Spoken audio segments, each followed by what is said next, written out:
Good morning साथियों। चलिए भाई, आज है रविवार और रविवार को भी हम आपके साथ जुड़ चुके हैं साथी परिवार, जहां आपको हम सीजीएसएसबी के लिए एमसीक्यू शुरू करने जा रहे हैं। तो अब हमारा टारगेट जो आगे का होगा वो सीजीएसएसबी का होगा।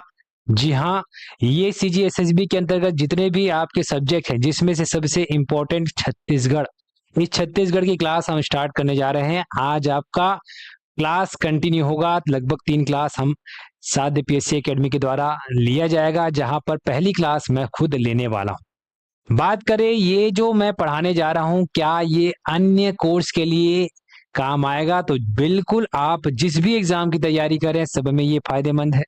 लेकिन हमारा मेन टारगेट आप सभी जानते हैं, आज का पहला क्लास जो कि एक नई बैच शुरू होने वाली है, न्यू बैच 1 अगस्त से इस सीजीएसएसबी के लिए, जो आने वाले समय में बिल्कुल आपको नए नए नोटिफिकेशन देखने को मिलेंगे। इनके माध्यम से नए नए कोर्स, नए नए पोस्ट, तो सबके लिए तैयारी। जैसे आप एग्जाम्पल के तौर पर देखेंगे तो आरक्षक, परिवहन आरक्षक, जेल प्रहरी, वन रक्षक, नगर सैनिक, फायरमैन, ये सभी एग्जाम, इसके अलावा जितने भी समूह है, ठीक है, यहाँ पर आप देख सकते हैं सहायक शिक्षक, लैब टेक्नीशियन, प्रयोगशाला, सभी में ये छत्तीसगढ़ काम आने वाला है। तो आज की क्लास हम शुरू करने जा रहे हैं, क्लास जिसमें मैं आप लोगों को कूट वाले प्रश्न सीधे लेकर आऊंगा, वो भी छत्तीसगढ़ के। ठीक है, चलिए सभी को good morning, good morning, Radhe Radhe. चलिए भाई, चलिए और क्या हो गया भाई, क्या क्या क्वेश्चंस आपके? चलो, तो सभी को गुड मॉर्निंग, राधे राधे भाई। तो स्टार्ट करें आज की पहली क्लास। क्वेश्चन नंबर 1, चलिए आपके सामने है क्वेश्चन नंबर 1। सिंपल आसान सा प्रश्न होगा, ज्यादा टफ नहीं होगा, लेकिन कूट वाले हैं। प्रश्न देख करके आपसे बन जाएगा, लेकिन अगर ये भी नहीं बन रहा है, मतलब समझ जाना कि आपको मेहनत करने की जरूरत है।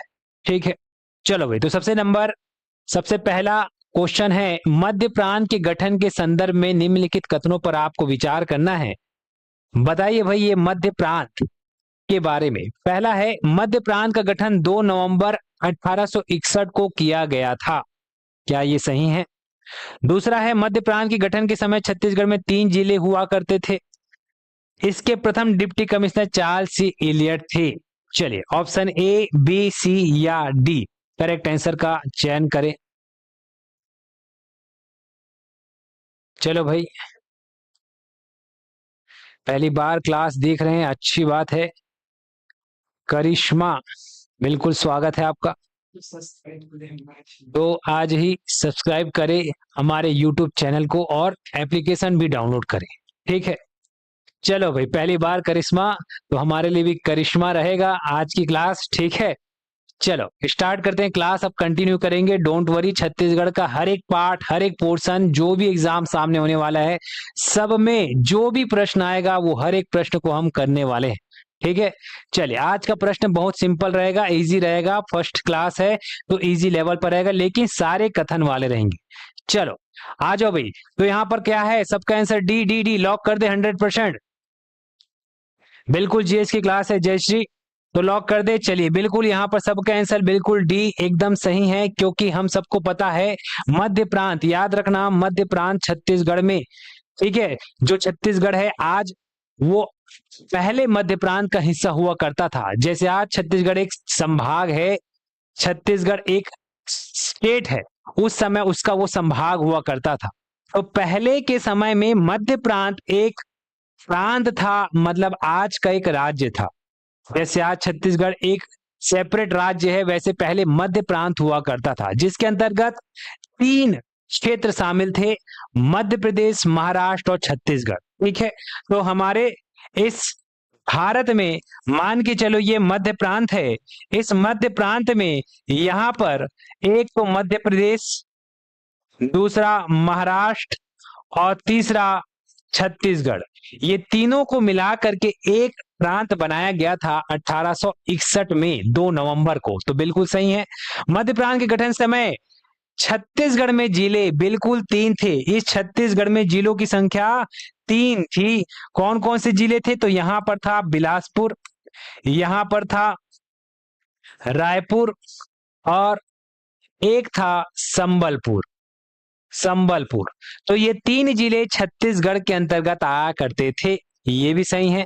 और जब पहली बार जो डिप्टी कमिश्नर हमारे छत्तीसगढ़ में बनाए गए वो कौन थे, तो चार्ल्स सी इलियट। इस हिसाब से सभी के सभी सही हैं। चलिए अगला क्वेश्चन आपके सामने, नेक्स्ट क्वेश्चन है आपके सामने, फटाफट इसका सही उत्तर बताना है। 1862 में मध्य प्रांत में बनाए गए संभाग और उनके अधीन जिलों का मिलान करना है। चलो थोड़ा स्पीड बढ़ाऊंगा, धीरे से अपन स्पीड बढ़ाएंगे। 3 जिले थे, स्पष्ट है। चलिए करिश्मा, छत्तीसगढ़ में जो जिले थे क्या वो रायपुर, बिलासपुर, संबलपुर था? बिल्कुल हाँ। ये कब बनाए गए, तो ये 1862 में बनाए गए। कभी प्रश्न पूछे कि छत्तीसगढ़ में जो जिले बने हैं रायपुर, बिलासपुर, कब बना, तो रायपुर जिला 62 में बना है कि 61 में, इस पर आपको सोचना है, मैं अभी बताऊंगा इसका उत्तर।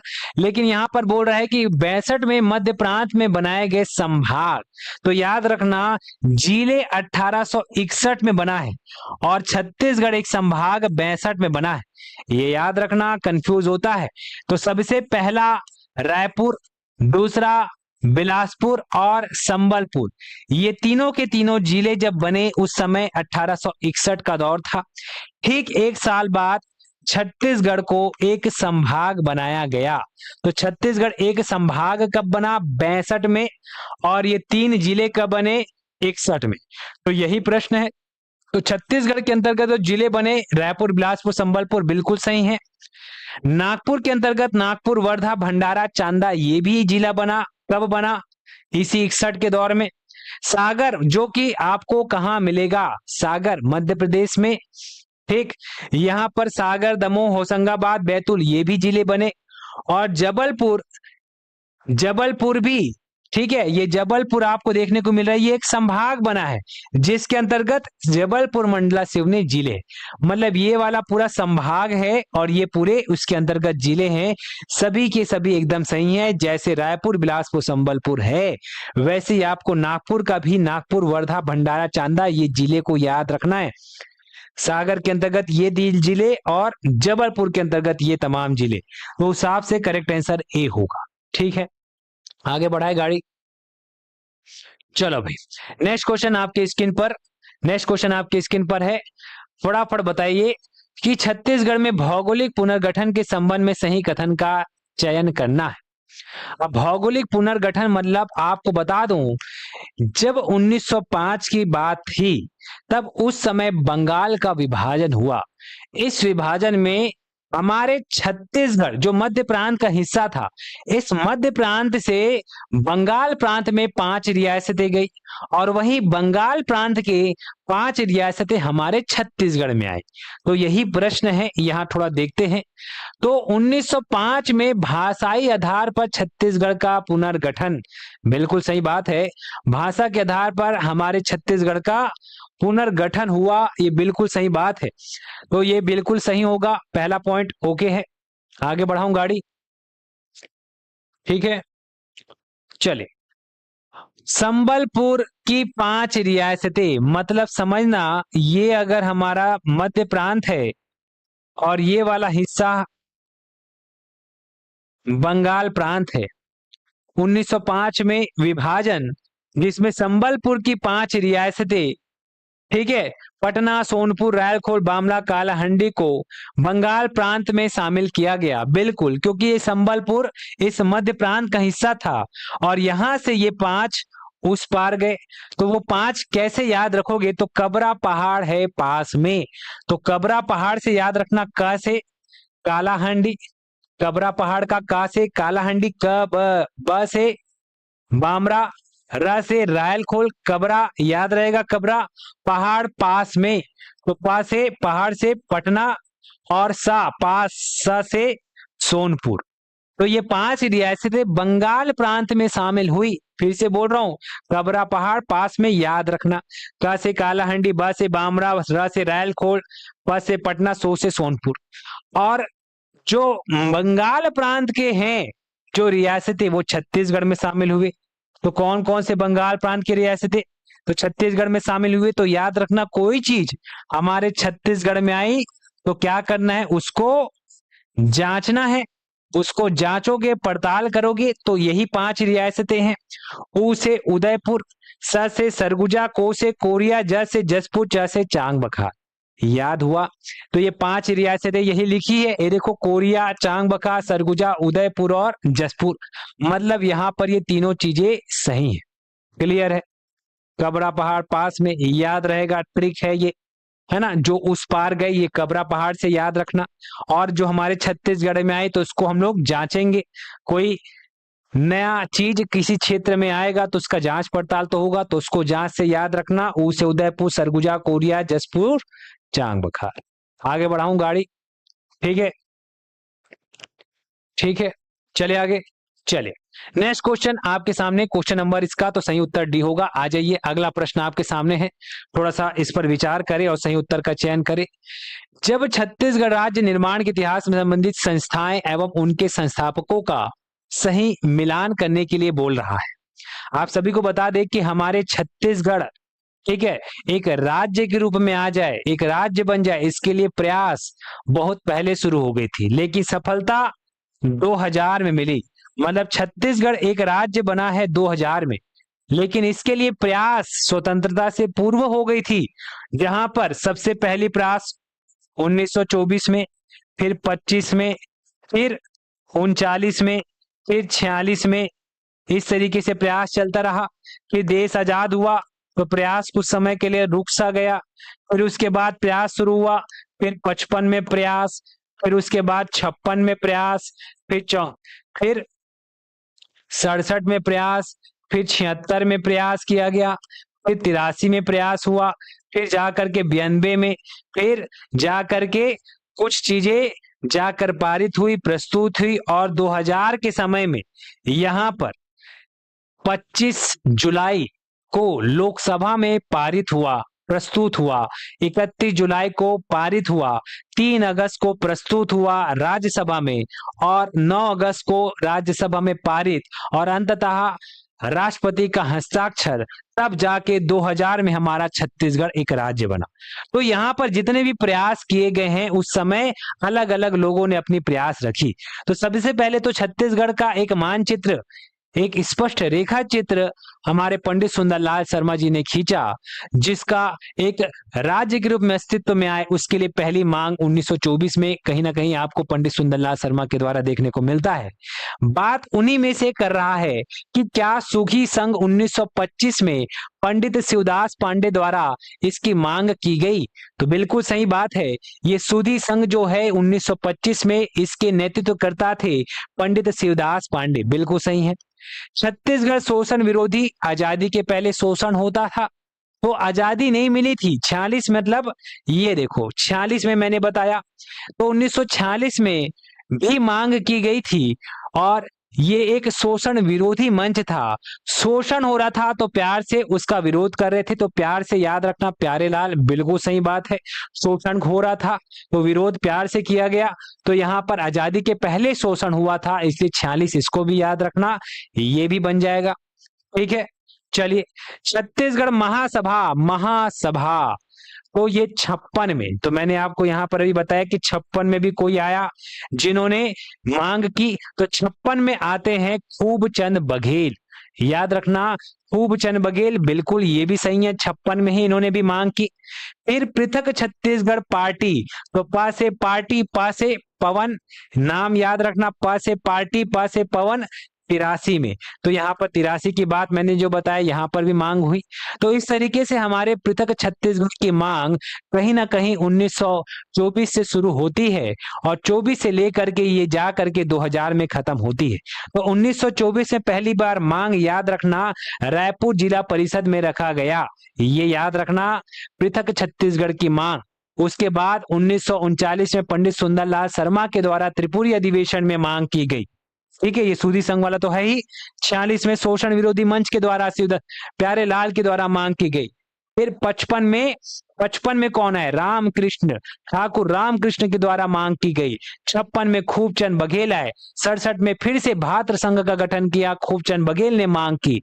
तो यहाँ खूबचंद बघेल ने 56 में तो किया, फिर 67 में भी मांग किया, फिर 76 में हमारे यहाँ तो ऑप्शन में नहीं दिख रहा है, लेकिन 1976 में किसने मांग की बताओ? 1976 में शंकर गुहा नियोगी, याद रखना 76 में इनके द्वारा मांग की गई, है ना। उसके बाद 76 के बाद 83 में फिर से इनके द्वारा मांग की गई। इस तरीके से ये सिलसिला चलते रहा और फिर 83 में पवन दीवान के द्वारा मांग की गई। अंततः यहाँ पर 2000 में जाके छत्तीसगढ़ राज्य बना। तो ये सारी मांगे डेट के साथ, संस्थापक के साथ बिल्कुल सभी के सभी सही है। ऑप्शन होगा ए। आगे बढ़ाऊं गाड़ी, ठीक है, चले आगे। तो चीजें क्लास में ही याद करते चलना है। महान है खूब, बहुत महान, महान, महा से महासभा खूब चंद, ठीक है। 5 6 और 6 7 दोनों के समय खूब चंद थे। मैंने ये सारी चीजें क्लास में ट्रिक से बताई है, ठीक है। क्लास में आपको ट्रिक में हर एक चीज बताया गया है। एम बी, ठीक है, महासभा और भातृ संघ का गठन खूबचंद बघेल ने किया है, एम बी, ठीक है। उसके बाद एमबी के बाद मैंने एमएस याद कराया, जो कि शंकर गुहा नियोगी।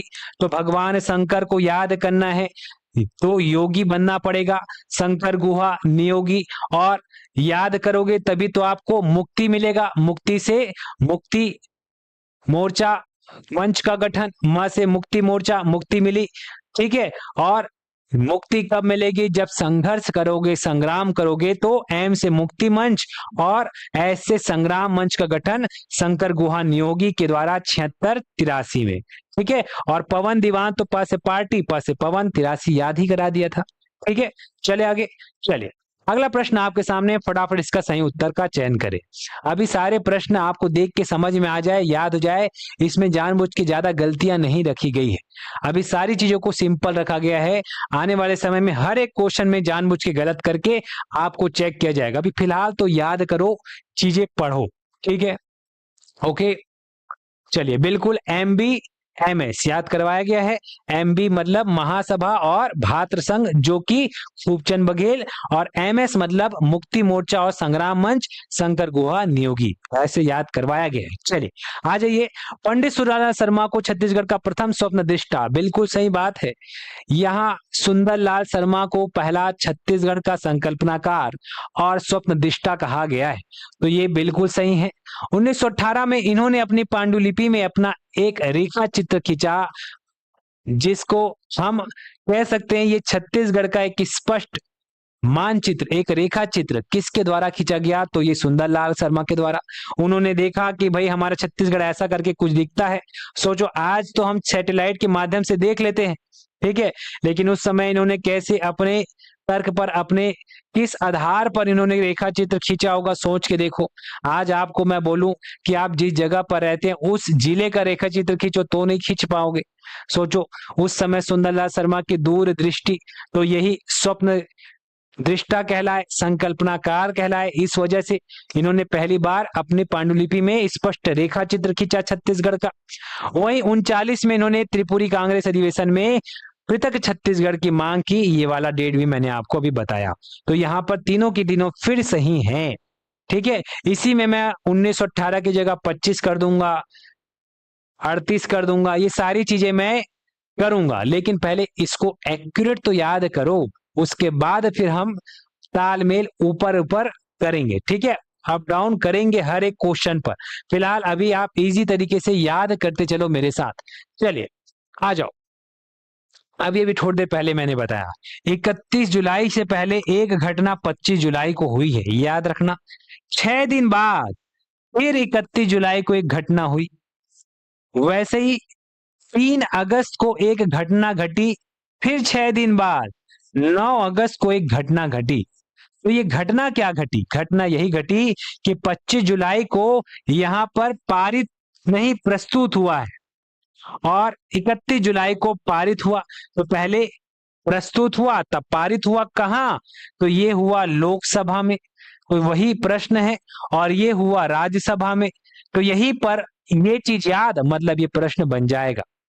लोकसभा में विधेयक अभी विधेयक है, अधिनियम नहीं बना। जब कोई चीज प्रस्तुत हो, पारित हो और राष्ट्रपति का हस्तांतरण हो, हस्ताक्षर हो जाए, तब वो अधिनियम बन जाता है।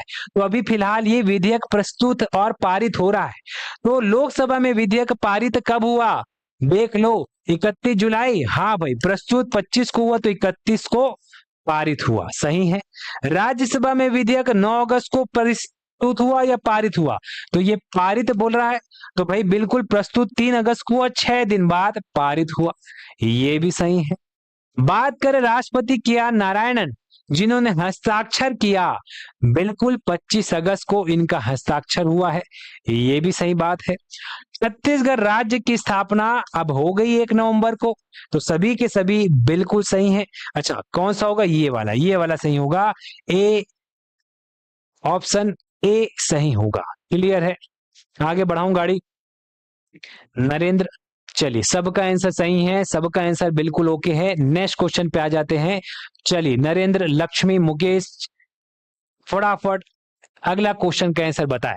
चलो भाई, स्पीडली बताए। अब देखो, ये सारी जानकारी आपकी बेसिक चीजें हैं, छत्तीसगढ़ का सामान्य ज्ञान, जिसमें सामान्य अध्ययन के तौर पर स्टार्टिंग की चीजों पर मैं ये प्रश्न लेकर आया हूं। अभी हमारी क्लास में भी ये सारी चीजें हो गई है, तो उस आधार पर हम एमसीक्यू कर रहे हैं। छत्तीसगढ़ राज्य निर्माण के समय 1 नवंबर 2000 निम्नलिखित में से कौन से पदाधिकारी पदस्थ थे?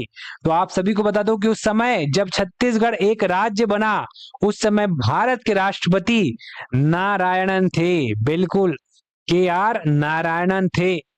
भारत के प्रधानमंत्री उस समय अटल बिहारी वाजपेयी थे। जब छत्तीसगढ़ राज्य बना तो भारत के प्रधानमंत्री बिल्कुल अटल बिहारी वाजपेयी थे। और छत्तीसगढ़ जो है मध्य प्रदेश से अलग होकर के बना है, तो आप सभी को बता दूं, इस समय जब छत्तीसगढ़ मध्य प्रदेश से अलग हुआ तो मध्य प्रदेश के जो सीएम थे वो दिग्विजय सिंह ही थे, तो ये भी एकदम सही है, दिग्विजय सिंह। और छत्तीसगढ़ जब एक अलग राज्य बना, तब यहाँ पर एक नए सीएम के तौर पर आएंगे प्रमोद कुमार जोगी। ठीक है, तो ये है 7 का सभी के सभी सही, ऑप्शन डी करेक्ट। ठीक है, बन जाएगा। अभी सब इजी लग रहा है, सभी तो सही उत्तर है सर, हर एक क्वेश्चन में सभी सही है, अभी थोड़ा आएगा। ठीक है, चलो आ जाओ, अब बताओ, इस कथन को पढ़े और सही उत्तर दे। अब यहाँ पर तो ऑप्शन में सभी नहीं है, अभी तक तो मार दे रहे थे, अब थोड़ा सा घुमा देते हैं यहाँ पर। चलो आ जाओ, चलो अब इसका आंसर देखते हैं कौन फटाक से दे रहा है। मुकेश, करिश्मा, पारुल, लक्ष्मी, बताओ भाई पारुल जी। चलिए, सबका कमेंट देखा जा रहा है, फटाक से बताओ। क्वेश्चन नंबर 8 का सही उत्तर का चयन करना है। क्या हो गया भाई पारुल? बिजी इजी क्या लिखे हो जी? बिजी लिखे हो, क्या लिखे हो? चलो, करिश्मा का आंसर आ रहा है डी, इनमें से कोई नहीं। और भाई और बता दो। चलो चलो भाई, अब देखो आंसर नहीं आ रहा है, थोड़ा सा सोच रहे हैं सभी की सभी। 8 का ए बताना शुरू हो गया। चलिए, ए। चलो, तो यहाँ पर प्रश्न को सुनना है, पढ़ना है और सही उत्तर का चयन देना है। चलिए, तो यहाँ पर लगातार सबका ए आंसर आ रहा है। Very good very good very good. तो आप सभी का आंसर देख करके मुझे बहुत खुशी हो रही है कि आप सब गलत उत्तर दे रहे हैं। ठीक है, खुशी इस बात की क्योंकि अब तक आपको सारे आंसर सभी सही हैं, ऐसे ही है ऐसा सोच रहे थे, लेकिन अब तक जितने आंसर दे रहे हैं सभी के सभी गलत है। तो सभी को बधाइयां कि आप सब इस क्वेश्चन पर आंसर गलत दे रहे हैं। आ जाइए भाई, तो क्वेश्चन नंबर 8 पर आते हैं। पूछ क्या रहा है, पहले तो ये पढ़ो। छत्तीसगढ़ राज्य गठन के समय और वर्तमान आंकड़ों के तुलनात्मक संबंध में असत्य कथन की पहचान करनी है। अब एग्जाम में ऐसे धड़ाधड़ बनाते हो, पूरा दूरा एक आधो क्वेश्चन बीच में खुसर जाता है, जे अलकरहा रहता है, अलकरहा समझते हो, एकदम हटके, ठीक, और जिसमें भी आप अपने एकदम कॉन्फिडेंस से टिक मार के आते हो, और एग्जाम के बाद जब बाहर निकलते हो तो लगता है कि नहीं, ये तो मैंने गलत कर दिया। तो जितने भी अभी तक कमेंट में मुझे आंसर दे रहे हैं, या तो 8 का ए दे रहे हैं या तो 8 का डी दे रहे हैं। अच्छा, सी वाला भी एक आजन आ गया है। चलिए भाई, सी वाले भी और आगे हैं। चलो अब देखते हैं। तो राज्य गठन के समय 3 संभाग थे जो वर्तमान में बढ़कर 5 हो गए, बिल्कुल सही बात है, लेकिन ये असत्य कथन की पहचान करने बोल रहा है, इसलिए ये गलत है। असत्य नहीं है ये, बल्कि सत्य है। ठीक है, तो ये असत्य कथन नहीं है, ये कथन जो है सत्य है, इसलिए गलत हो गया। राज्य गठन के समय 16 जिले थे। हाँ भाई, बिल्कुल सही बात है। जब राज्य बना तो जिलों की संख्या 16 थी, लेकिन आज 33 हो गई है। एकदम सही बात है, लेकिन ये असत्य नहीं है, इसलिए ये भी गलत हो गया। तो 1 और 2 तो ऐसे ही पार। ठीक।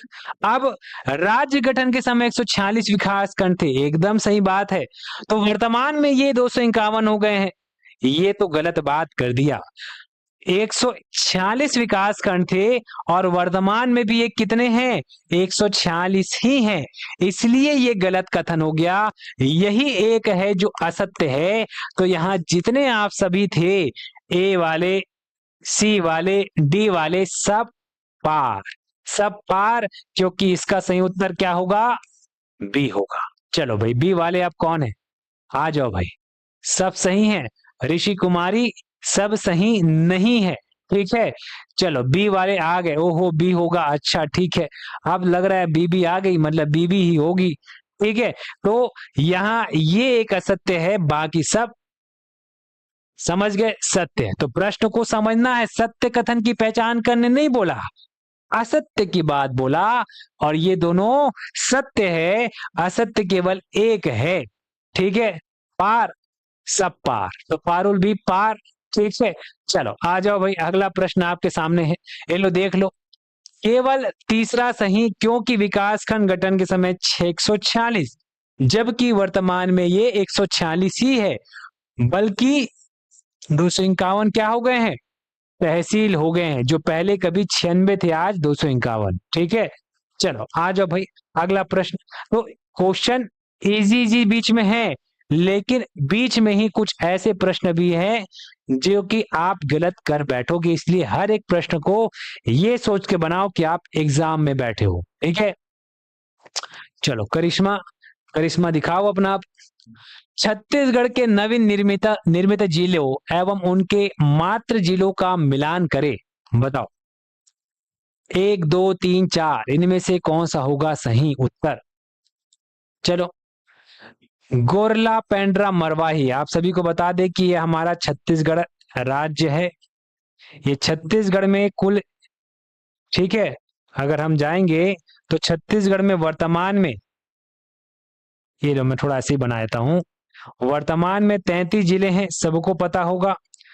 33 जिले कौन कौन से कहां कहां पर है, ये आपको पता होना चाहिए। ठीक है, अब यहाँ पर 33 जिले कौन कौन से हैं तो सबको पता है ना। ये हमारा छत्तीसगढ़ का बस्तर संभाग, जहां पर जिलों की संख्या 7 है, ये तो 7 जिले बना दिए। ये है दुर्ग संभाग, यहाँ पर भी जिलों की संख्या 7 है, ये भी 7 जिले बन गए। ये रायपुर संभाग, रायपुर संभाग में जिलों की संख्या 5 है, ये 5 जिले बना दिए। ये बिलासपुर संभाग, जहां पर जिलों की संख्या 8 है, ये 8 जिले बना दिए। इतना टाइम लग रहा है इस छत्तीसगढ़ के नक्शे को बनाने में? 30 सेकंड में छत्तीसगढ़ का नक्शा बन के रेडी है आपके सामने। देखो, जीपीएम कहाँ है? जीपीएम इस बिलासपुर संभाग में है। जीपीएम कहाँ है? इस बिलासपुर संभाग में। ये है गोल्ला, पेंड्रा, मरवाही। तो ये बिलासपुर संभाग यही है, तो बिल्कुल सही है। तो बिलासपुर संभाग में मोहला, मानपुर, अंबागढ़, चौकी, ये कहाँ है? मात्र, अच्छा मात्र जिला पूछ रहा है, तो मात्र जिला पढ़ते हैं, संभाग नहीं, मात्र जिला। तो नए जिले बने, और वो किससे जन्मा, मतलब जिससे जन्मा वो उसकी माता। तो क्या गोल्ला, पेंड्रा, मरवाही की माता बिलासपुर है? हाँ भाई, बिलासपुर से ही तो अलग होकर के जीपीएम बना है। ये बिलासपुर है, और बिलासपुर बना 1861 में, और जीपीएम बना है अभी अभी। ठीक है, जीपीएम अभी अभी बना है 2020 में। तो ये बिल्कुल सही है, बिलासपुर इसकी माता। ओके, मोहला, मानपुर, अंबागढ़, चौकी, ये है राजनांदगांव, और इस राजनांदगांव से अलग होकर के ममा, मतलब मोहला, मानपुर, अंबागढ़, चौकी बना। तो ये भी एकदम सही है, मतलब ममा के मम्मी, उसकी माता, ममा के माता के नाम हरे राजनांदगांव। ठीक, ओके। मनेन्द्रगढ़, चिरमरी, भरतपुर, ये है एमसीबी, और ये एमसीबी इससे अलग हुआ, तो यही बाजू में ही ये बैठा है कोरिया। कोरिया इसकी मम्मी यानी मातृत्व जिला है। ये भी एकदम सही है। शक्ति, शक्ति किससे अलग हुआ? तो बता दूं कि शक्ति एक जिला है जो कि यहां पर इस जांजगीर चांपा से अलग होकर के बना है। तो शक्ति की मातृत्व जिला बिल्कुल जांजगीर चांपा है। तो यहां सभी के सभी सही है। तो ये ए ही होगा। आप देख लो भाई, सभी का आंसर आ गया। हाँ, जीपीएम की मम्मी बिलासपुर है, सही बात है। ठीक, तो यहाँ पर आप सभी को बता दूं मैं, फटाफट एक नजर इस सभी के बच्चों के नाम को देख लेते हैं। यहाँ नीचे जाओगे तो ये है बस्तर, मतलब यहाँ बस्तर सबकी मम्मी बनने वाली है। बस्तर किस किस की मम्मी? तो कांकेर की माता है, यहाँ पर नारायणपुर की माता है, कोंडागांव की माता है, ठीक, और दंतेवाड़ा की माता है। अब दंतेवाड़ा की बच्चे बीजापुर है और सुकमा है।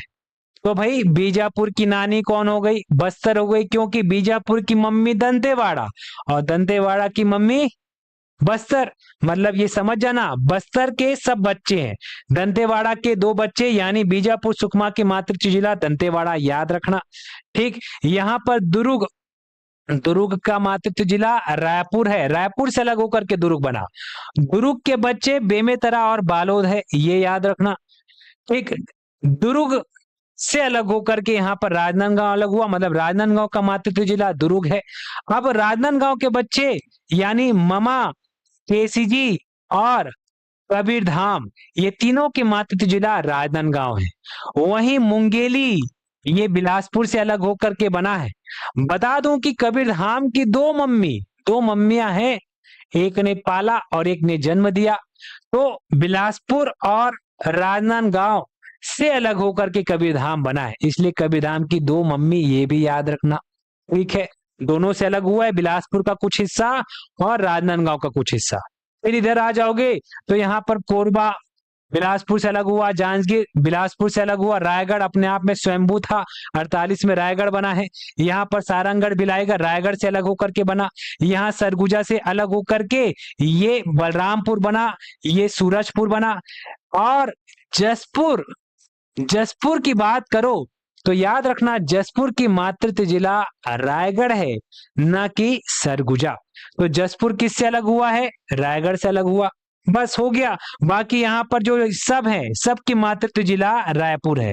यहाँ बलौदा बाजार हो, महासमुंद हो, गरियाबंद हो या धमतरी, सबकी मातृत्व जिला रायपुर है। ठीक है, बन जाएगा। चले आगे, चलिए आ जाइए। अगला प्रश्न आपके सामने है, नेक्स्ट क्वेश्चन फटाफट करते चलिए। क्वेश्चन नंबर आपका है 10। बताओ भाई क्या होगा इसका सही उत्तर?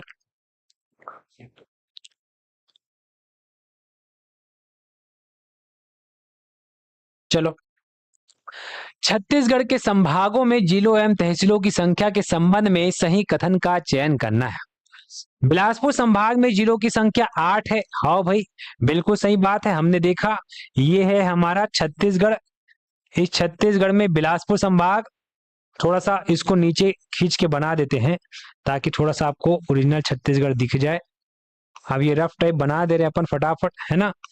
बिलासपुर में 8 है तथा तहसीलों की संख्या 68 है। चलो भाई, अब यहाँ पर थोड़ा सा बताओ कि जो बिलासपुर संभाग है यहाँ पर जिलों की संख्या कितनी है और तहसीलों की संख्या कितनी है? चलो फटाफट बताओ।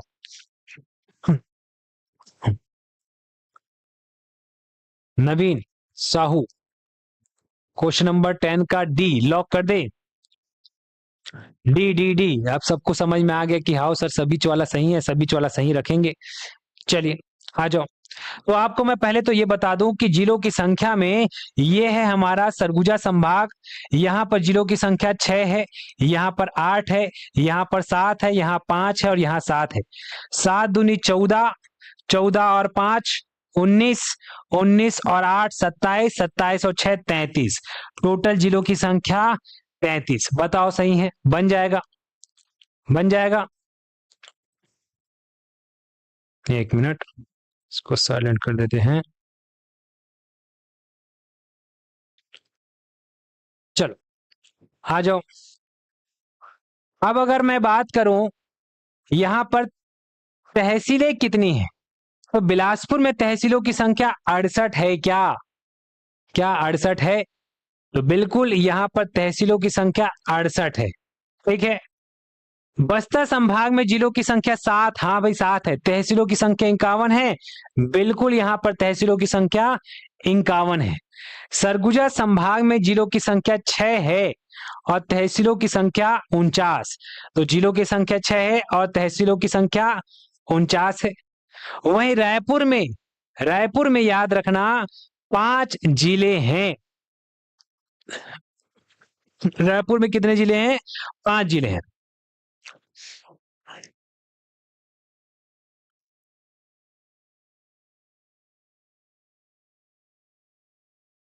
बताओ रायपुर में कितने जिले हैं? 5 जिले हैं। तो यहाँ तहसीलों की संख्या कौन बताएगा? कमेंट में बताओ।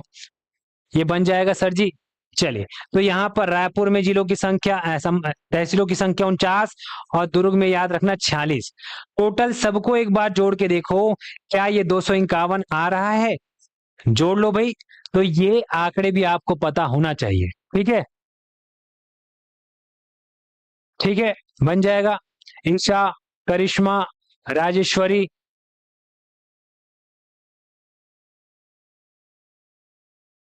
चले आगे। तो ये तहसीलें भी आपको याद होनी चाहिए। अभी तो ये जिले सबको पता है, तहसीलों को भी याद रखना। कुछ गड़बड़ हुआ कि यहाँ पर? एक बार जोड़ो तो जी, तहसीलों की संख्या सही आ रही कि नहीं एक बार बताओ तो, मेरे को कुछ गड़बड़ लग रहा है, कुछ कहीं गड़बड़ लिखा हूं।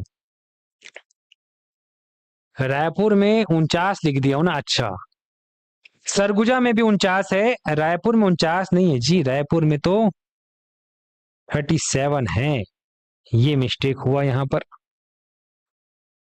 5 तहसीलों की संख्या 37 है। 4 में 1 कम इधर किया, 6 को 7 दे दिया। ठीक है, हो गया। ये 49 51 काउंट करना कैसे? 37 46 49 51 68, आपको ये याद होना चाहिए। ठीक है, हर एक संभाग में कुल कितने कितने तहसील है पता होना चाहिए। सबको जोड़ोगे तो 251 आएगा। ठीक है, अभी ओके है। तो यहाँ पर सबके सब सही लिखे हैं। 68 बिल्कुल याद रखना, तहसीलों की संख्या। ठीक, तो यहाँ तीनों के तीनों कथन बिल्कुल सही है। ऑप्शन होगा डी सही उत्तर। ठीक है, चलिए चलिए आगे। चलिए नेक्स्ट क्वेश्चन, थोड़ा स्पीड बढ़ाते हैं अपन फटाफट, कम से कम 20 क्वेश्चन आज अपन करेंगे। थोड़ा सा स्पीड बढ़ा रहा हूं मैं। कर्क रेखा के संबंध में निम्नलिखित कथनों पर विचार करें। कर्क रेखा 23.5 डिग्री उत्तरी अक्षांश छत्तीसगढ़ के 4 जिलों से होकर गुजरती है, एकदम सही है। सभी को बता दूं कि कर्क रेखा 23.5 डिग्री उत्तरी अक्षांश से होकर गुजरती है, छत्तीसगढ़ के 4 जिलों से गुजरती है। पहला जिला जहां एंट्री करती है वो है एमसीबी, उसके बाद कोरिया, कोरिया से सूरजपुर और फिर बलरामपुर। सबसे ज्यादा, ठीक है, अगर आप देखोगे तो बलरामपुर से होकर कर्क रेखा गुजरती है। तो यहाँ चारों जिले बिल्कुल याद रखना, जो मैंने अभी बोला यही चारों जिले के नाम मैंने बोला, ये एकदम सही है।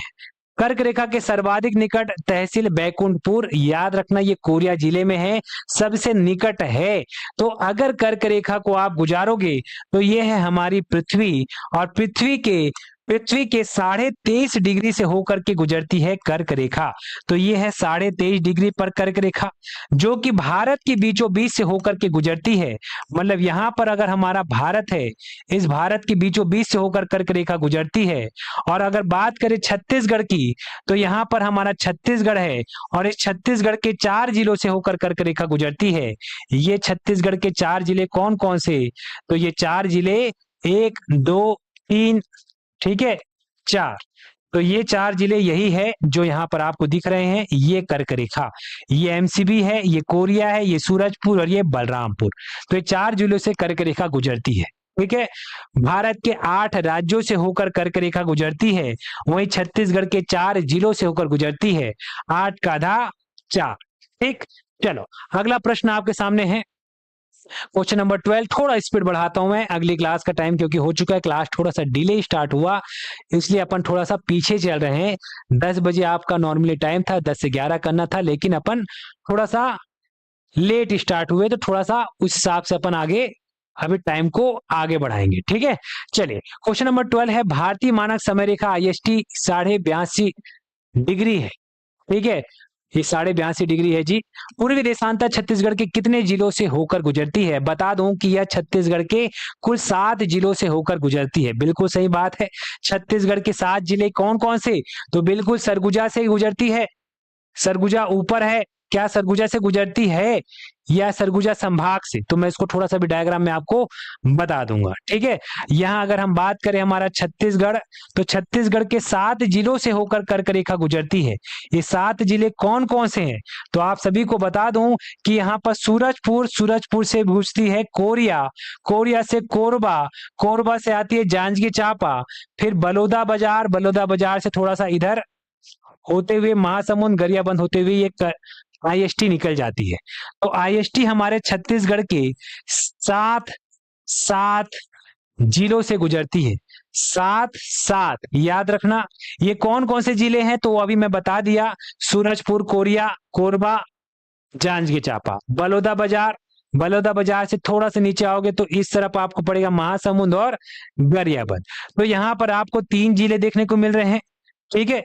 यहाँ पर आपको 2 जिले देखने को मिल रहे हैं और यहाँ पर आपको 2 जिले मिल रहे हैं, 3 2 5 2 7। तो यहाँ पर देखोगे तो बिल्कुल सही है, ये सरगुजा बिलासपुर रायपुर संभाग, बिल्कुल सरगुजा बिलासपुर और रायपुर संभाग से गुजरती है, ये भी सही है। ये दुर्ग बस्तर संभाग से होकर नहीं गुजरती, बिल्कुल नहीं गुजरती, ये भी सही है। तो यहाँ पर सभी के सभी कथन सही है। क्वेश्चन समझ में आ रहा है कैसा है? इजी है, समझ में आई बात? ठीक है, बन जाएगा सभी से। तो बिल्कुल सूरजपुर, कोरिया, हाँ भाई, राजेश्वरी, कोरबा, जांजगीर चांपा, महासमुंद, गरियाबंद और बलौदा बाजार। तो याद रखना है, संभाग ऊपर में 2, यहाँ पर से 2 गुजरती है, यहाँ पर से 3 जिलों से गुजरती है। तो 2 2 4 3 7 याद हो गया। ऊपर में 2 कौन से? सूरजपुर, कोरिया, यहाँ कोरबा और जांजगीर चांपा, यहाँ पर बलौदा बाजार, महासमुंद और गरियाबंद से होकर आईएसटी। अब ये मेरा टेढ़ा मेढ़ा नक्शा है, तो आईएसटी को भी मैंने टेढ़ा मेढ़ा ऐसा ले गया है। तो याद रखना 7 याद रहेगा, बन जाएगा। चलिए अगला प्रश्न आपके सामने है, छत्तीसगढ़ के भौगोलिक विस्तार के संबंध में निम्नलिखित आंकड़ों का मिलान करें। तो छत्तीसगढ़ का क्षेत्रफल 135 191 है, 92 लिखा है, ठीक है चलेगा। भारत के क्षेत्रफल में हिस्सा, ये भारत है, इस भारत में छत्तीसगढ़ कितना प्रतिशत है? यहाँ पर छत्तीसगढ़ 4.11% है, बिल्कुल सही बात है। मतलब भारत अगर 100% है तो उस 100% में छत्तीसगढ़ का क्षेत्रफल भारत के क्षेत्रफल का 4.11 है, याद रखना, बिल्कुल सही है। सबसे उत्तरतम बिंदु हमारे छत्तीसगढ़ का, तो सबसे उत्तरतम जिला है बलरामपुर, और जिसके पास बल होगा उसी के पास सुंदर यानी सुंदरी होगी।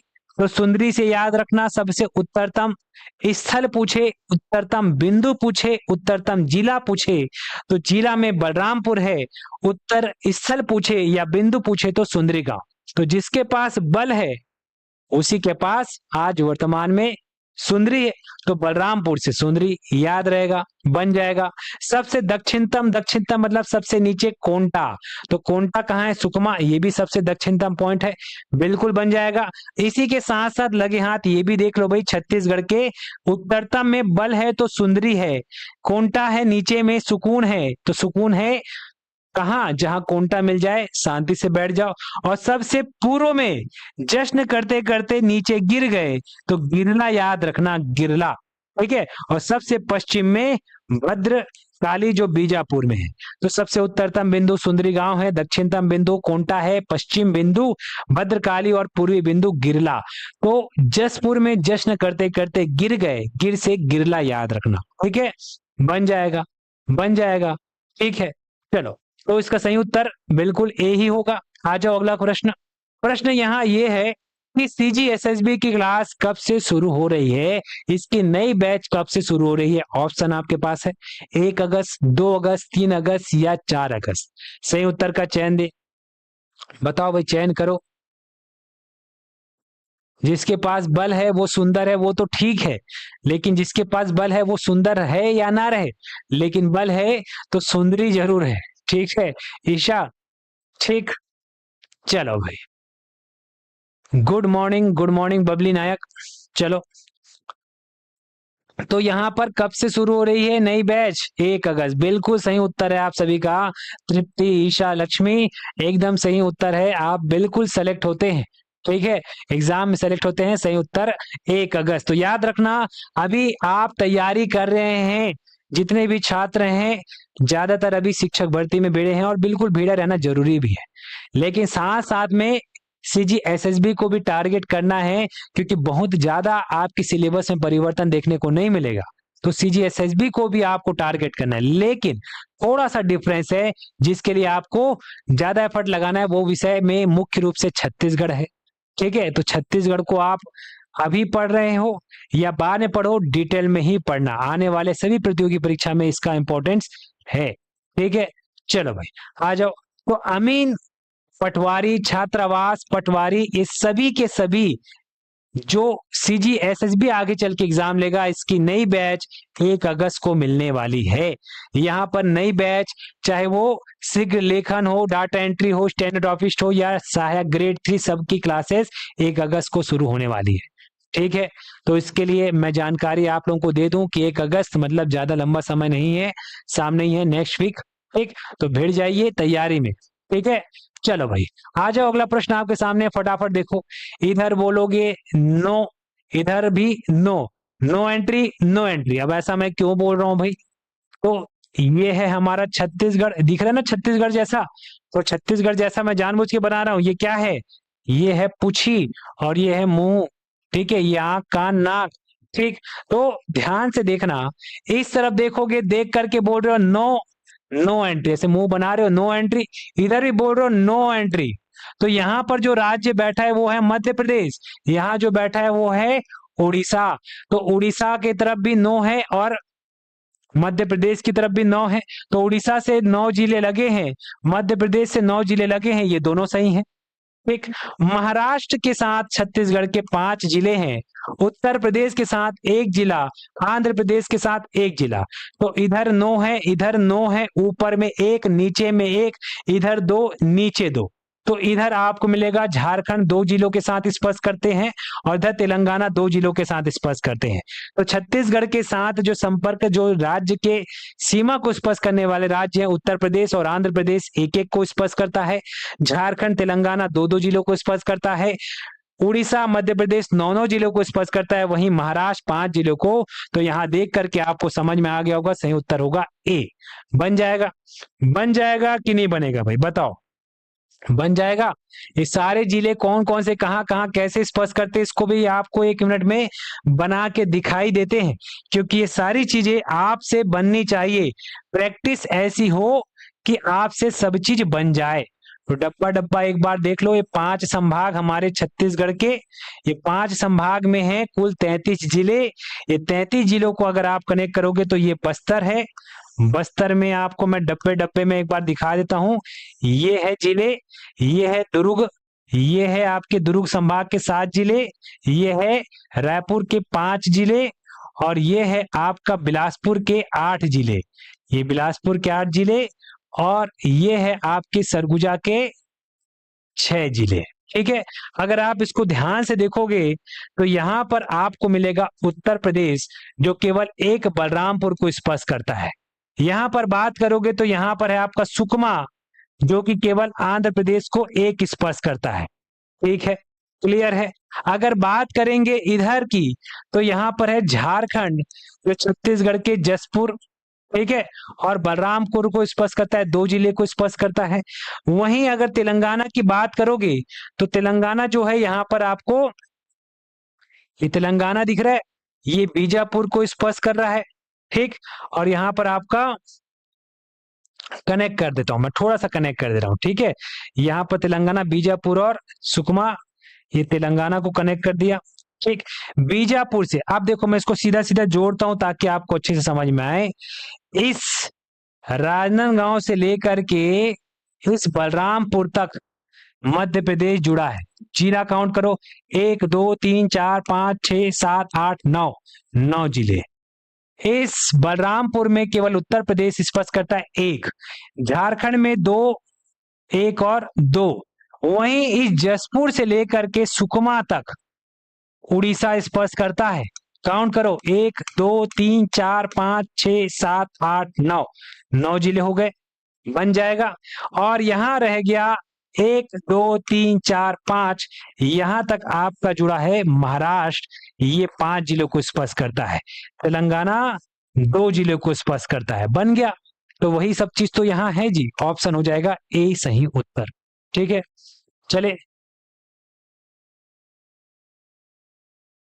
अच्छा, किशोर सिन्हा जी को समझ नहीं आ रहा है, हिप्पोकैम्प। चलो भाई ठीक है, उसको भी अपन बना के भी दिखा देंगे। ठीक है, ये लो, ये है हमारा दरियाई घोड़ा, जिसको हम बोलते हैं सी हॉर्स।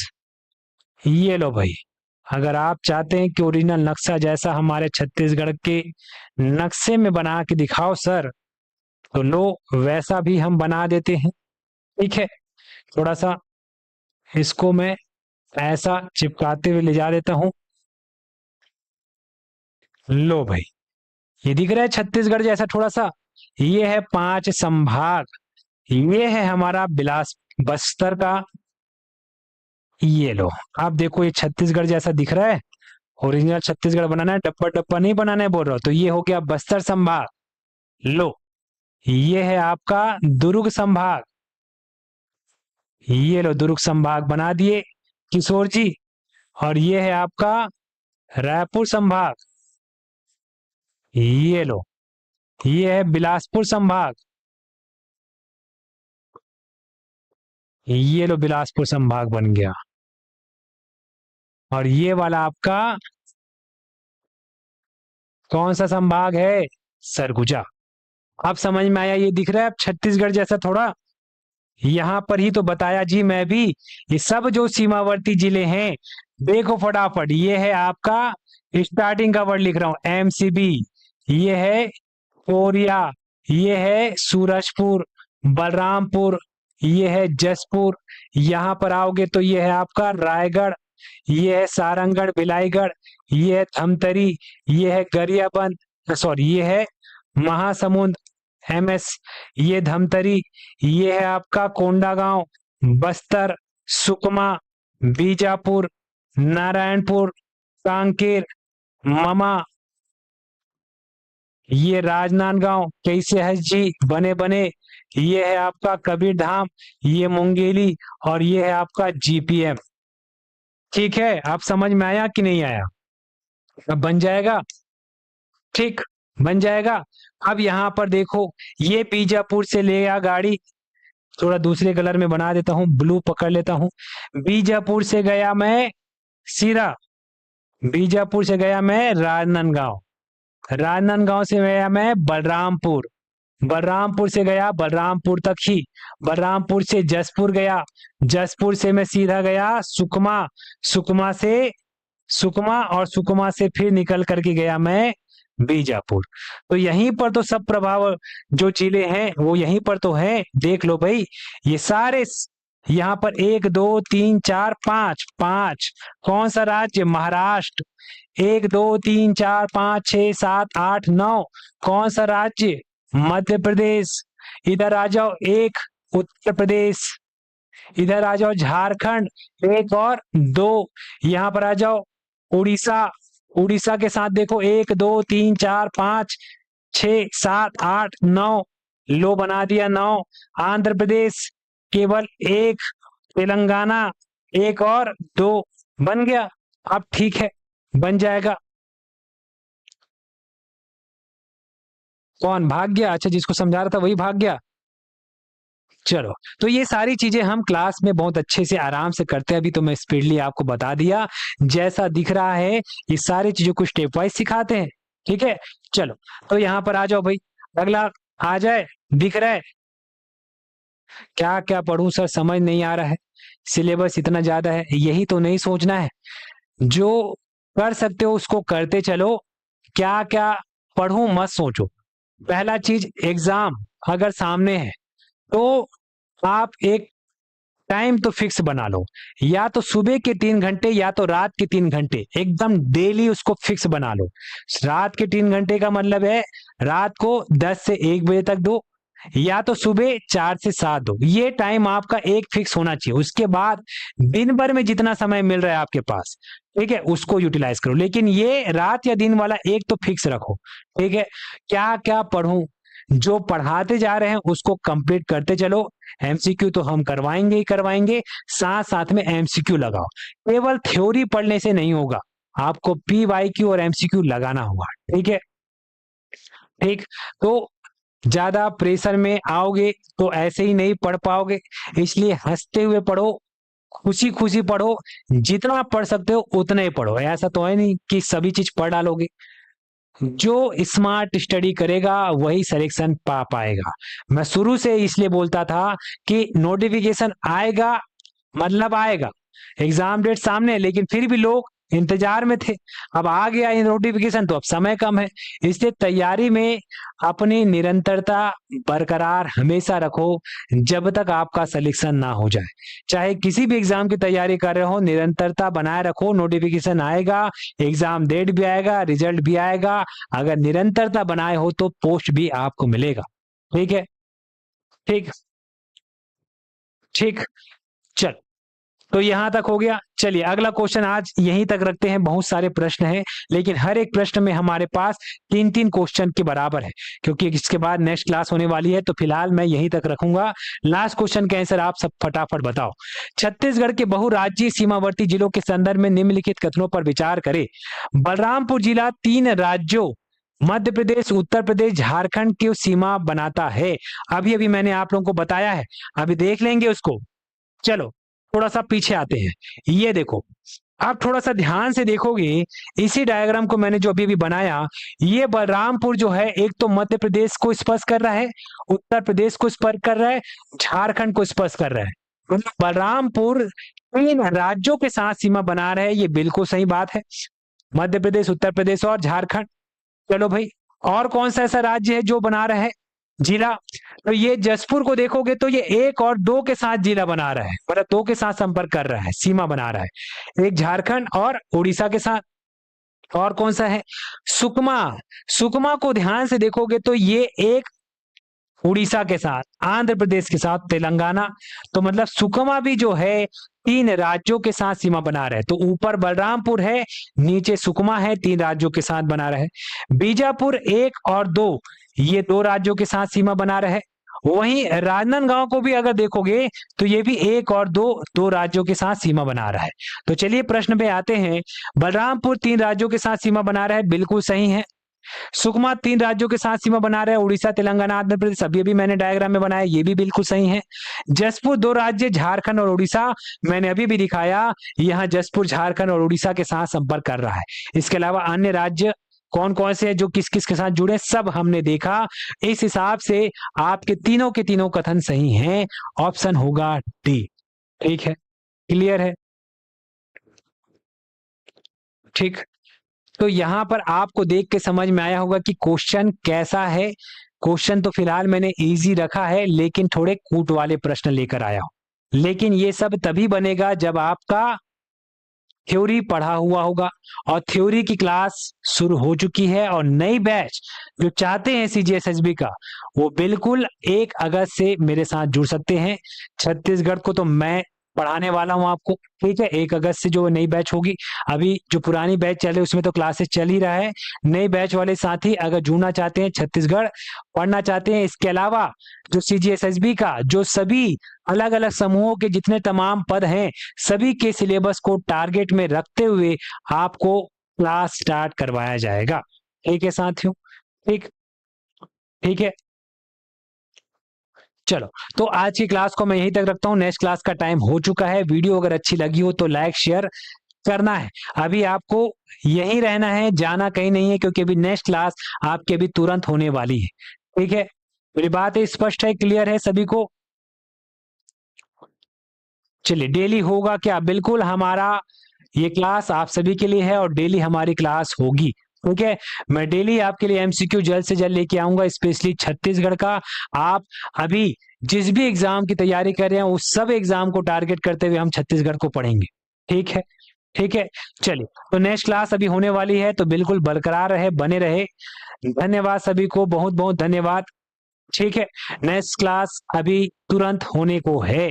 तो आप सबका जो भी क्वेश्चन है, बिल्कुल साध्य पेशी की एप्लीकेशन डाउनलोड करें। डाउनलोड करने के बाद वहां पर आपको नंबर तो मिल ही जाएगा, और अन्य कोई जानकारी चाहिए तो सीधे नंबर पर संपर्क कर सकते हो। साथ ही साथ यूट्यूब और टेलीग्राम के साथ हमारे साथ जुड़ सकते हो। ठीक है, और सबसे इंपॉर्टेंट, एप्लीकेशन डाउनलोड जरूर करें। ठीक, धन्यवाद सभी को, फिर मिलते हैं नेक्स्ट क्लास। राधे राधे।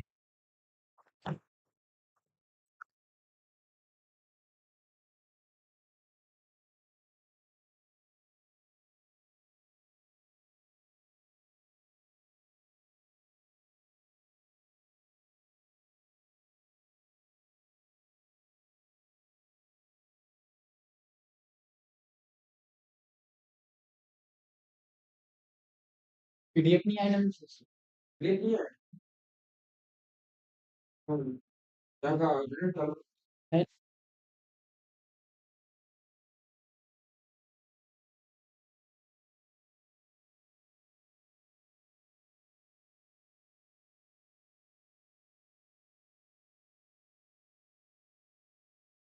नमस्कार, जय जोहार, जय छत्तीसगढ़।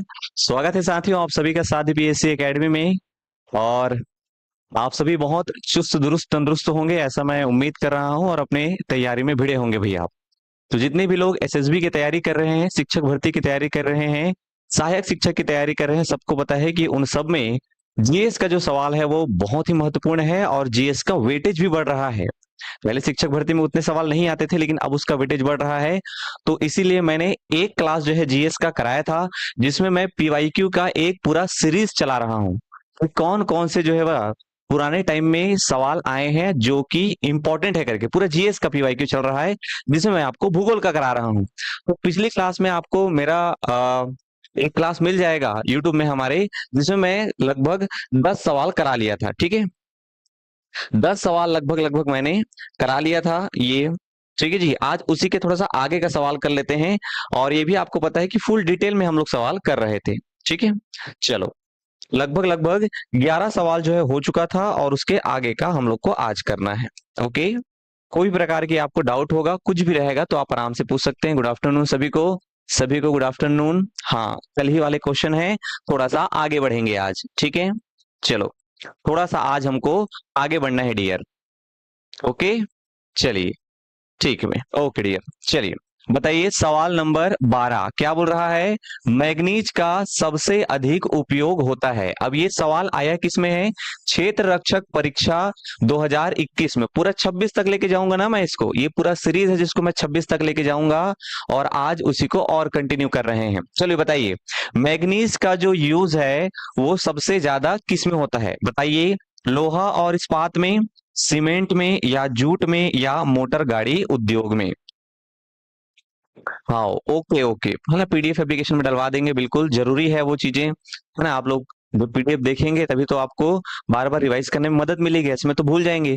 आराम से पढ़ने वाले हैं, कोई हड़बड़ी नहीं रहेगा, डिटेल में पढ़ेंगे, कोई चिंता का विषय नहीं है। आपको लास्ट में क्या करते जाना है? स्क्रीनशॉट लेते जाना है बस, क्योंकि बाद में तो आपको रिवाइज करना पड़ेगा ना जी। चलो बताओ सब लोग। हाँ, सब लोग क्या बोल रहे हैं? ऑप्शन ए बोल रहे हैं, लौह और इस्पात उद्योग करके। बिल्कुल सही है आपका जवाब। लौह और इस्पात उद्योग में मैग्नीज का सबसे ज्यादा प्रयोग किया जाता है, ऐसा करके आपको ध्यान में रखना है। अब ये जो सवाल है वो आया कहां से है?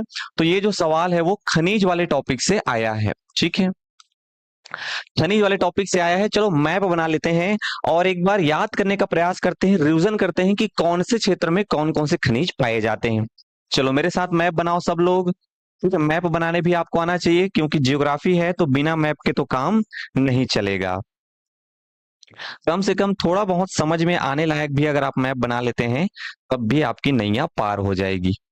देखो, ये केरल वाला भाग है, ये तमिलनाडु है, ये आंध्र प्रदेश है, ये तेलंगाना है, ये गोवा है और ये कर्नाटक है। ये गुजरात हो गया, ये महाराष्ट्र है, ये हमारा छत्तीसगढ़ और ये हो गया उड़ीसा।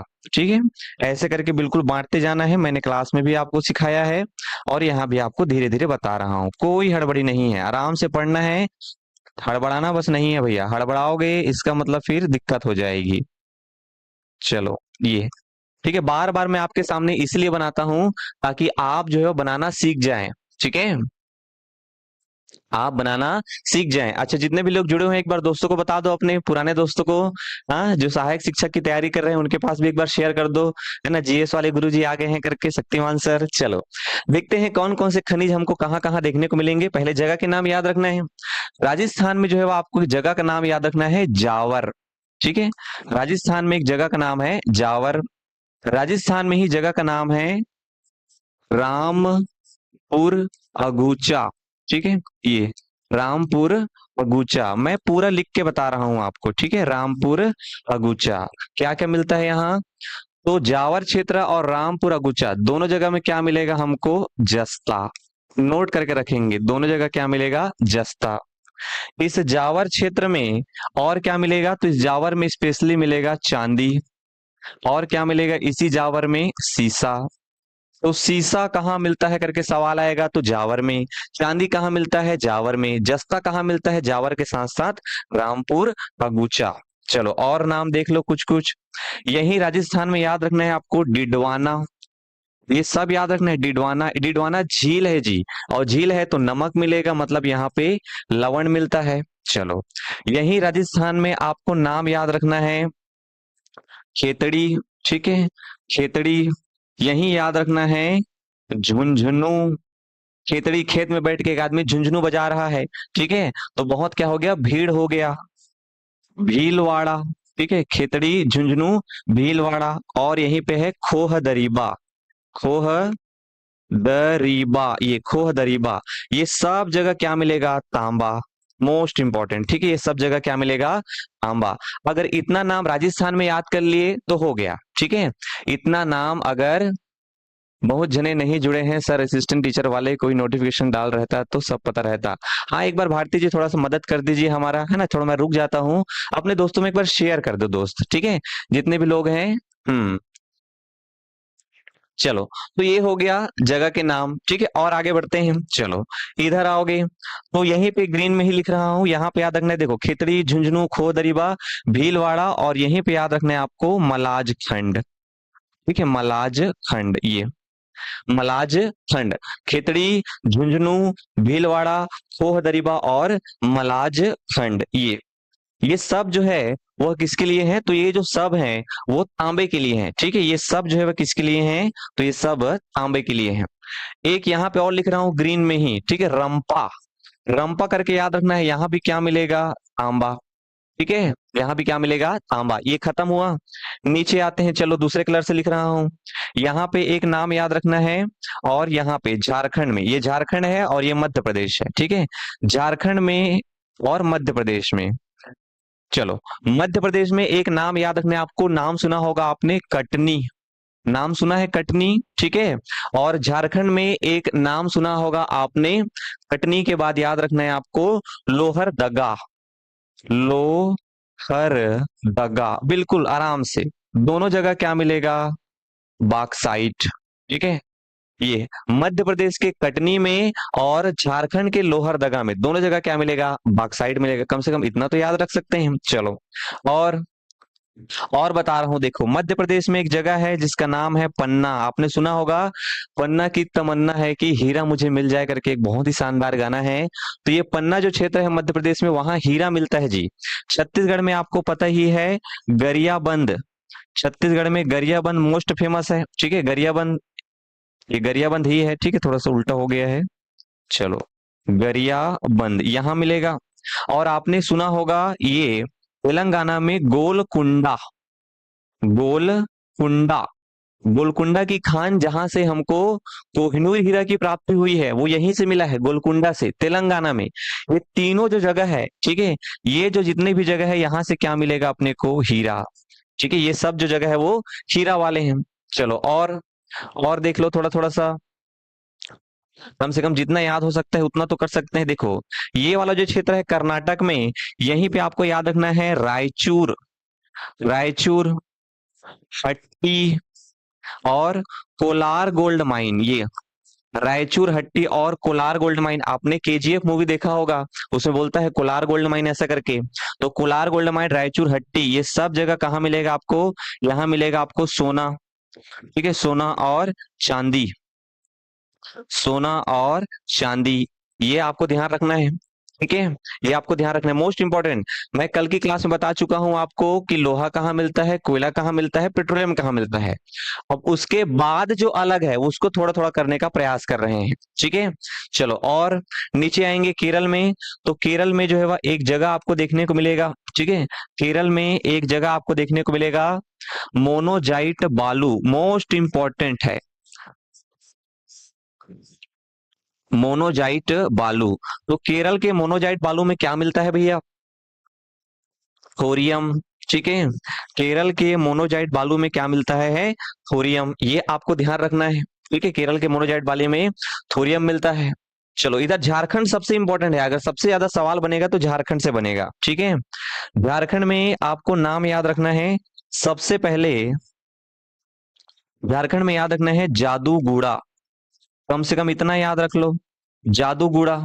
जादूगुड़ा में क्या है? Uranium research centre, uranium research centre, ठीक है। यूरेनियम रिसर्च सेंटर जो है वह जादूगुड़ा में है, ये बात आपको याद रखना है। और यहीं पे एक फेमस जगह है, यहीं पे ही एक फेमस जगह है झारखंड में ही, नाम है उसका कोडरमा, कोडरमा, कोडरमा। कोडरमा को कहते हैं अभ्रक की राजधानी, अभ्रक की राजधानी, ठीक है, अभ्रक की राजधानी। याद आ रहा है कोडरमा अभ्रक की राजधानी? अभ्रक आपने सुना होगा जिसको माइका कहते हैं, और इस अभ्रक का मोस्ट इंपॉर्टेंट कहा जाता है अभ्रक के लिए कि यह विद्युत का क्या होता है? तो विद्युत का होता है यह कुचालक, ठीक है, कुचालक। करंट नहीं लगता है अभ्रक में, लेकिन गर्म जरूर होता है, तो ऊष्मा का क्या होता है? ये सुचालक, ठीक है, ये ऊष्मा का क्या होता है? सुचालक होता है। इसको अच्छे से ध्यान रखना। क्यों?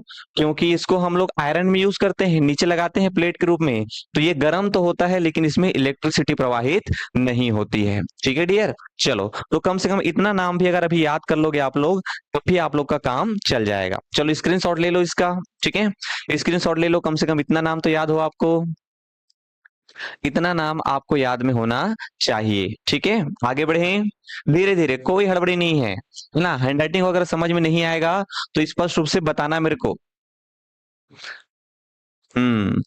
आयरन में लगा रहता है, बिल्कुल। चलो स्क्रीनशॉट ले लो, आगे बढ़ते हैं। नेक्स्ट, नेक्स्ट बोल रहा है, ठीक है, फिर से सवाल आ गया हमारे पास, सवाल नंबर 13। भारत में कहवा, इस कहवा उत्पादन में किस राज्य का स्थान प्रथम है? किस में पूछा गया है? क्षेत्र रक्षक भर्ती परीक्षा 2021। चलो बताओ सब लोग, कहवा के उत्पादन में, कहवा कॉफी बाबा बुदन की पहाड़ी पढ़ाया हूं, ठीक है जी, कर्नाटक में बाबा बुदन की पहाड़ी। एक बार दोस्तों में शेयर जरूर कर देंगे ना, क्योंकि हमारे बहुत सारे बच्चे ऐसे हैं जिनको पता नहीं है। तो आप सभी से निवेदन है यार, जितने भी लोग देख रहे होंगे, ईशा, ईशा, मनीष और रजनी राजपूत, भारती यादव, ठीक, अगर आपके कोई ग्रुप बना होगा तो प्लीज उसमें शेयर कर देंगे कि सर पढ़ा रहे हैं करके। चलो, तो भारत में कहवा उत्पादन में किस राज्य का प्रथम स्थान है? चलिए बताइए सब लोग। हाँ, डी डी बोल रहे हैं, चलिए डी डी बोल रहे हैं सब लोग, कर्नाटक बोल रहे हैं, वेरी गुड, ठीक है, कहाँ हो जाएगा? कर्नाटक। चलो, फसल उत्पादन में अग्रणी राज्य, नेक्स्ट क्या है हमारा टॉपिक? फसल उत्पादन में अग्रणी राज्य। चलो बताओ, फसल उत्पादन में अग्रणी राज्य। मैं वही टॉपिक को पूरा डिटेल में कराऊंगा जहां से सवाल आया है, उससे कम से कम इतना आपको भरोसा हो जाएगा कि अगर उस मिलते जुलते टॉपिक से सवाल आएगा तो मैं बना लूंगा करके, ठीक है। चलो, तो ये अप्रोच ही मेरा यही है। अब मैं अगर आपको पूरा सिलेबस अभी पढ़ाने बैठूंगा तो जो शिक्षक भर्ती वाले उनके लिए है, बाकी एसएसबी वाले को तो पढ़ना ही है, उनके लिए समस्या हो जाएगी। जो इंपॉर्टेंट चीजें है ना उसको पहले करना चाहिए भाई। करने के लिए तो बहुत सारा काम होता है, आपके घर में भी जब आप सुबह उठते हैं तो आपके करने के लिए कितने सारे काम होते हैं, लेकिन आप जो है अपनी प्रायोरिटी सेट करते हैं कि किसको पहले करना है, किसको बात करना है करके। वैसे ही हम लोग पहले पीवाईक्यू और उससे रिलेटेड पूरा एमसीक्यू कर लेते हैं, बाद में फिर चीजों को करेंगे। चलो, फसल उत्पादन में अग्रणी राज्य, फिर से मेरे साथ चलो मैप बनाओ सब लोग। जब मैं बोलता हूं तो बनाने का प्रयास किया करो, तभी तो सीखोगे जी। तो ये क्या हो जाएगा आपका? जम्मू कश्मीर वाला एरिया है, ठीक है।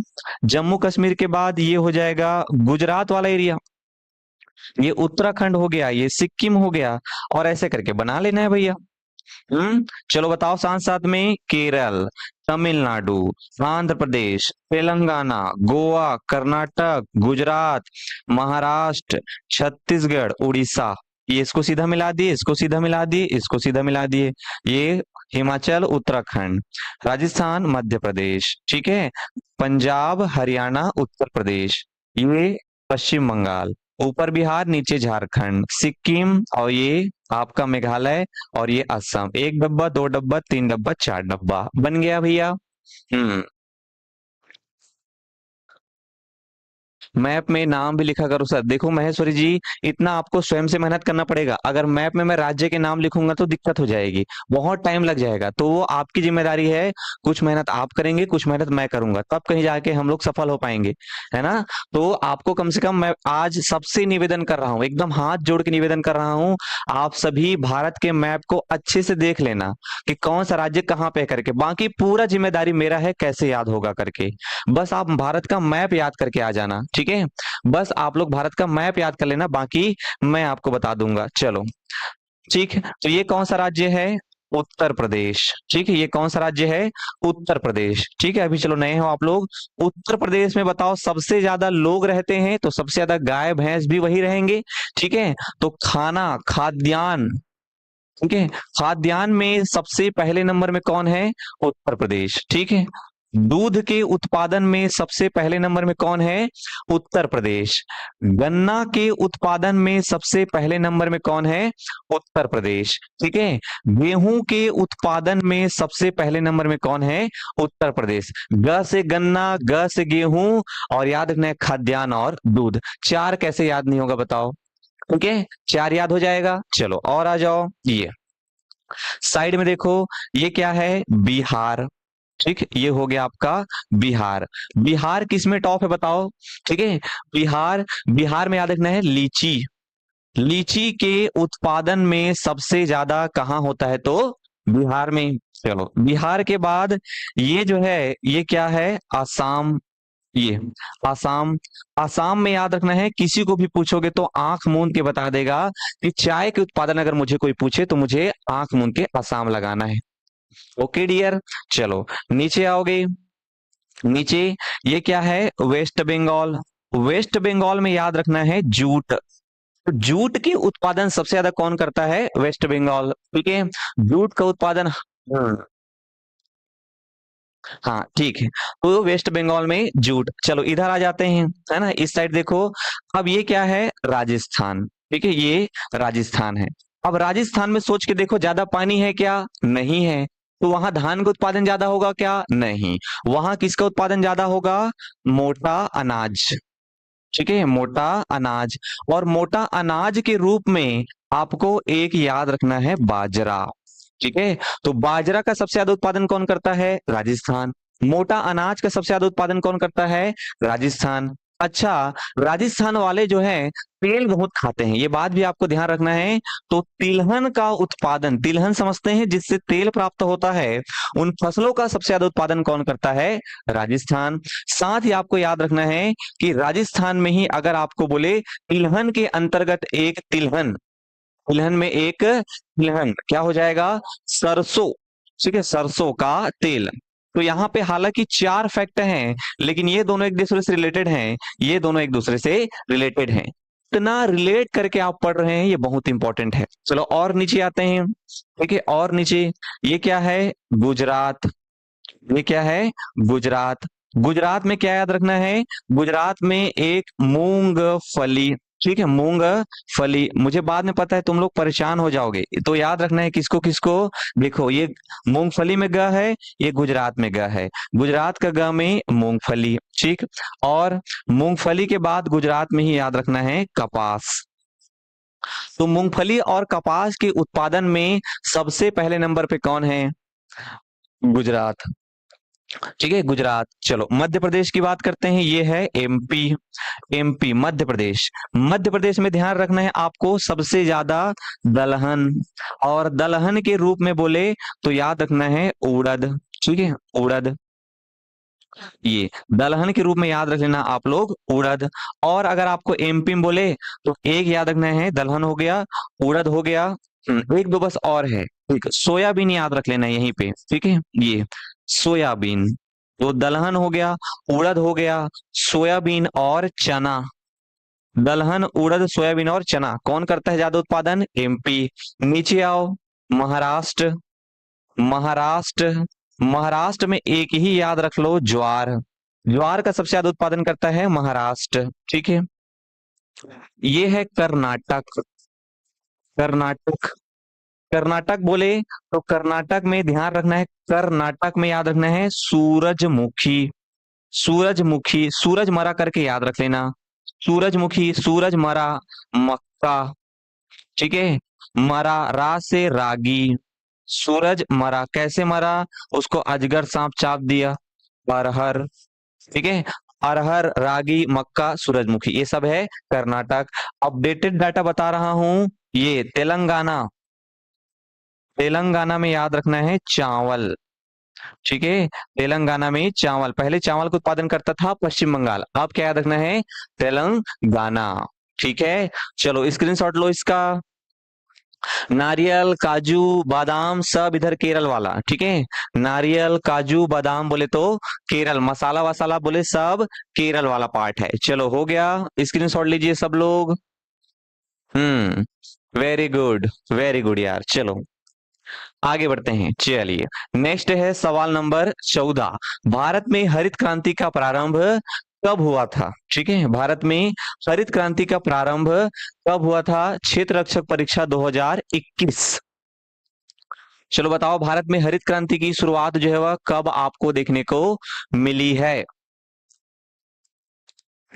Very good. तो भारत में हरित क्रांति अगर आपको बोले, ठीक है, भारत में हरित क्रांति, चलो बताओ कब, ठीक है, कब, कौन शुरुआत किया है, ठीक है, विश्व में कौन शुरुआत किया है, भारत में कौन शुरुआत किया है, ये इन सबको आपको ध्यान में रखना है। और ये जो हरित क्रांति है वो संबंधित किससे है, तो सबको पता है हरित क्रांति जो है वह फसल उत्पादन से संबंधित है। ओके, हरित क्रांति जो है फसल उत्पादन से संबंधित है।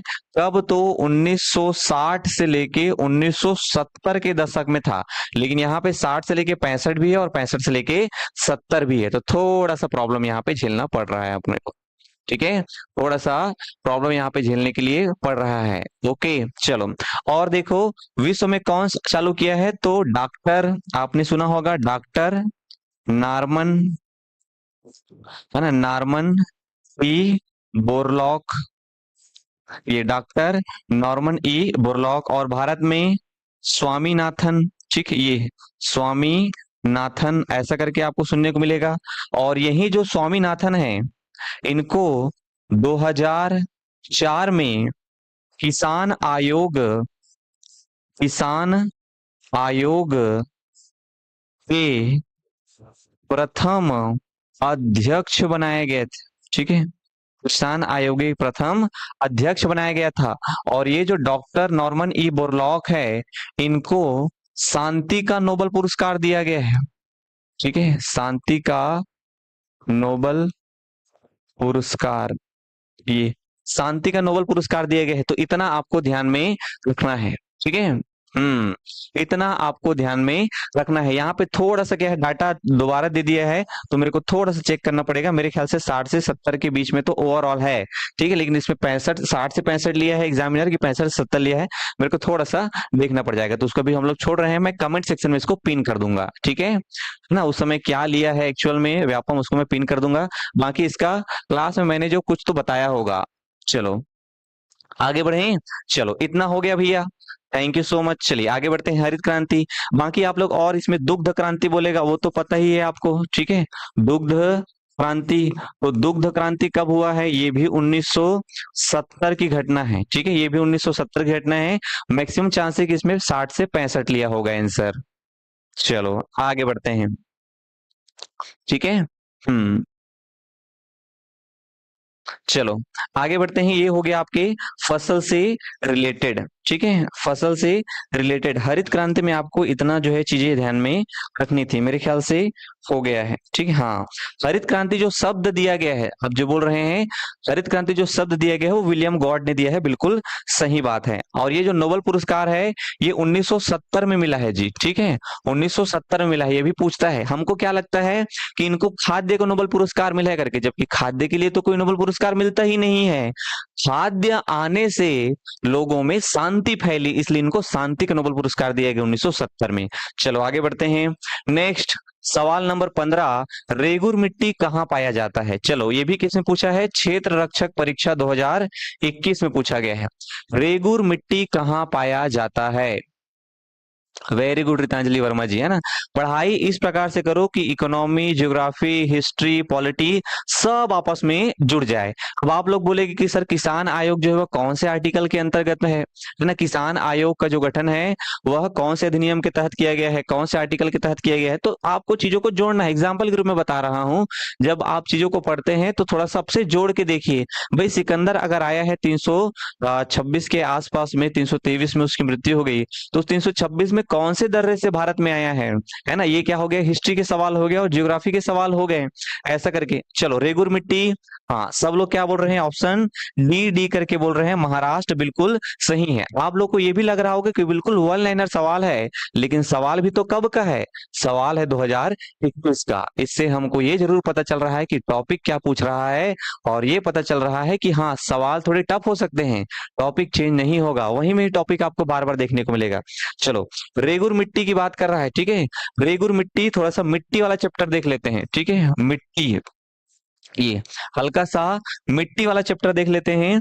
तो मिट्टी की बात करोगे आप, तो मिट्टी में जैसे कि ये हमारा भारत हो गया, छोटा सा बना रहा हूं, ठीक है, ये हमारा भारत हो गया, ये ठीक है, ये हमारा भारत है। अब इस भारत में आप मिट्टी देखोगे तो मोटा मोटा मैं बता देता हूँ, ठीक है, ये मोटा मोटा बता देता हूँ। ये वाला जो क्षेत्र है जहाँ पे पर्वत है, ठीक है, उसको क्या बोलते हैं, पर्वतीय मिट्टी। इसको नहीं याद रखोगे तब भी चल जाएगा, टोटल 8 प्रकार की ही मिट्टी है, ठीक है, पर्वतीय मिट्टी। दूसरा, ये जो मध्य वाला भाग है इसको बोलते हैं जलोढ़ मिट्टी। जलोढ़ मिट्टी जो जल के द्वारा निर्मित है, नदियों द्वारा निर्मित मिट्टी क्या हो गया, जलोढ़ मिट्टी। वैसे ही इधर थोड़ा सा आओगे, ये राजस्थान वाला एरिया, तो यहाँ पे जो मिट्टी मिलेगी उसको कहते हैं बलुई मिट्टी, क्योंकि बालू है, बालू है तो बलुई मिट्टी है। चलो थोड़ा पहाड़ी क्षेत्र में जाओगे, पहाड़ी क्षेत्र में जाओगे हल्का सा, ये पहाड़ी क्षेत्र में जाओगे तो ये वाला जो रीजन है और ये वाला जो रीजन है, यहाँ पे आपको मिलेगा लेटेराइट मिट्टी, ठीक है, लेटेराइट मिट्टी, ये लेटेराइट मिट्टी।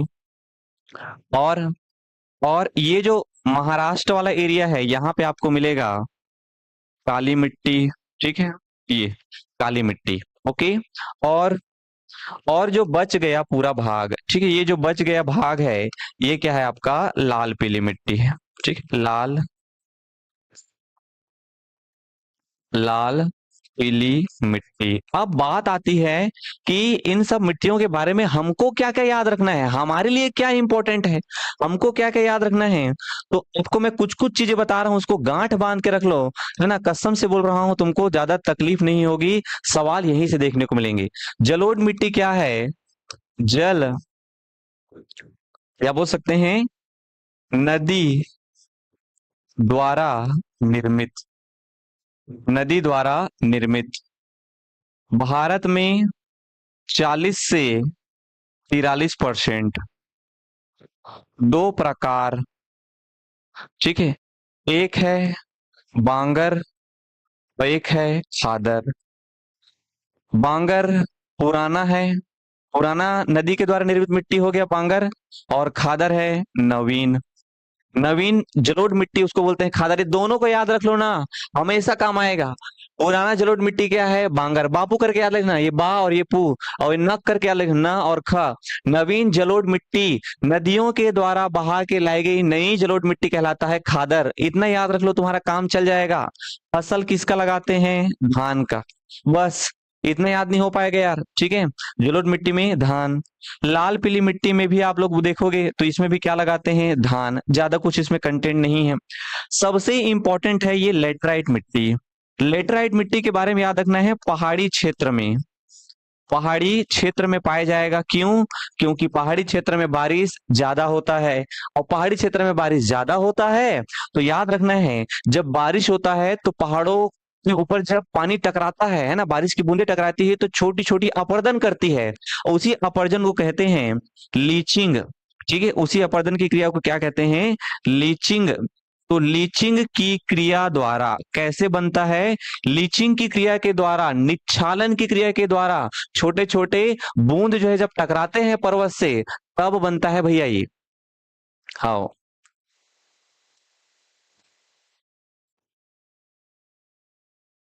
पहाड़ी क्षेत्र लीचिंग की क्रिया, ये आपको ध्यान रखना है। अब बताओ पहाड़ी क्षेत्र में, है ना, पहाड़ी क्षेत्र में पानी रुकेगा नहीं तो क्या पहाड़ी क्षेत्र में धान लगाओगे क्या? नहीं। तो पहाड़ी क्षेत्र में ऐसे फसल लगाओगे जहां कम पानी में भी काम चल जाए। ऐसे फसल जिसको कम पानी की आवश्यकता हो, तो वही फसल तो क्या है जी? बागवानी फसल है।